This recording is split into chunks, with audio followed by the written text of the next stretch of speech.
பாண்டியன் வந்து அரசியை கூப்பிட்டு, அரசி இனிமேலும் இந்த வீட்ல நீ இருக்க வேண்டாம். வா நம்ம வீட்டுக்கு போகலாம். இதனால எங்களுக்காக நீ கஷ்டப்பட்டதெல்லாம் போதும். உன் வாழ்க்கைய பத்தி நீ கொஞ்ச நேரம் யோசிச்சு பாத்தியா? வா அப்படி சொல்லி கூப்பிடுறாங்க. ஆனா அரசி எதுவுமே பதில் சொல்லாம அமைதியா நின்னுட்டு இருக்காங்க. என்ன அரசி யோசிச்சுக்கிட்டு இருக்க? அதான் இவன கல்யாணம் பண்ணல. அப்புறம் எதுக்கு அந்த வீட்ல நீ இருக்கணும்? வா நம்ம வீட்டுக்கு போகலாம் அப்படின்னு சொல்லி சொல்றாங்க. அப்பா இத்தன நாளா நான் இந்த வீட்ல இருந்துட்டேன். இப்ப அந்த வீட்டுக்கு வந்தாலும் எல்லாரும் உங்கள பத்தி தான்ப்பா தப்பா பேசுவாங்க. நான் இங்கேயே இருக்கிறேன்பா அப்படி சொல்லிட்டு அரசி சொல்றாங்க. உடனே குமார் இருந்துகிட்டு அதான் கூப்பிடுறாங்களே கிளம்பி போ அப்படின்னு சொல்லிட்டு கத்திக்கிட்டு இருக்காங்க. உடனே அப்பதான் அவ இருந்துகிட்டு இங்க பாருங்க தம்பி, அவ அரசி தெரிஞ்சோ தெரியாமலோ தாலி கட்டிட்டு இந்த வீட்டுக்கு வந்துட்டா.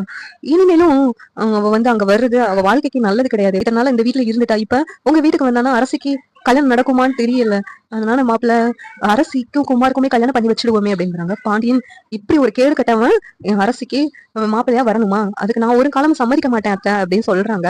அந்த இடத்துல முத்துவேல் இருந்துகிட்டு பாண்டியன் கிட்ட நம்ம 2 வீட்டுக்கும் பகைங்கிறது இருக்கத்தான் செய்யும். ஆனா இப்ப இந்த அரசி பொண்ணு இங்க வந்துருச்சு. அப்படி இருக்கும்போது குமாருக்கும் அரசிக்கும் கல்யாணம் பண்ணி வைக்கிறதுதான் நல்லது. அப்பதான் ஒரு பொண்ணோட வாழ்க்கையை காப்பாத்தின சந்தோஷம் எங்க வீட்டுக்கு வரும். இல்லாட்டி அந்த பொண்ணோட சாபம் எங்க வீட்டையே அழிச்சிடும் அப்படின்னு சொல்லிட்டு முத்துவேல் சொல்றாங்க. பாண்டியன் இருந்துகிட்டு அப்பனா நீங்க சொல்ற மாதிரி நான் அரசிய வந்து கல்யாணம் பண்ணி வைக்கணும்னு சொல்றீங்களா? அவனை நம்பி கல்யாணம் பண்ணாமலே இவ்வளவு கொடுமைப்படுத்துறானே, கல்யாணம் பண்ணி வச்சோம்னா என்னன்னா கொடுமைப்படுத்துவான் அப்படின்னு சொல்லிட்டு எல்லாரும் சொல்லிக்கிட்டு இருக்காங்க. இந்த நேரத்துல சக்திவேல் அண்ணன் அவளெல்லாம் எதுக்கு பிச்சைக்காரிய வீட்டு பிள்ளை எதுக்கு என் பையன் கல்யாணம் பண்ணணும்னே, நீ பார்த்த கோடீஸ்வரர் வீட்டு பொண்ணையும் குமாருக்கு கல்யாணம் பண்ணி வச்சிருவானே அப்படி சொல்றாங்க. உடனே நிறுத்து சக்தி, இது என்ன நினைச்சிட்டு இருக்க நீ அப்படி சொல்லிட்டு இல்ல குமார்னால அரசுக்கு எந்த பிரச்சனையும் வராது, வராம நான் பாத்துக்கிறேன். நீங்க தாராளமா குமாருக்கும் அரசிக்கும் கல்யாணம் பண்ணி வைக்கலாம், நம்ம சேர்ந்தே கல்யாணம் பண்ணி வச்சிடுவோம் அப்படின்னு சொல்லிட்டு முத்துவேல் சொல்றாங்க. பாண்டியன் இருந்துகிட்டு இதுக்கு எனக்கு சம்மதம் கிடையாதுங்க, என் பொண்ணுக்கும் சம்மதம் கிடையாது. அப்படி இருக்கும்போது அவ எப்படிங்க அந்த வீட்டுல வந்து நல்லபடியா வாழ முடியும்?